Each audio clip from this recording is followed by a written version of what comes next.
In this video, I show you how to fix Snapchat camera problem. For fixing this problem, go to Play Store.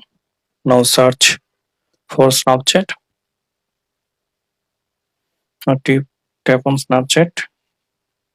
Now update your Snapchat app from here if available any update version. Now go back to your phone settings, then go to apps, then go to see all apps. Now search for Snapchat app, tap on it, tap on force stop, okay. Then tap on storage and cache, clear cache. Now tap on permission.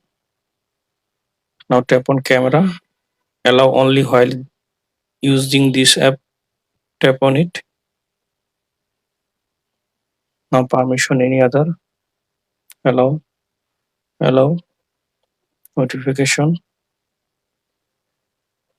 Now open Snapchat.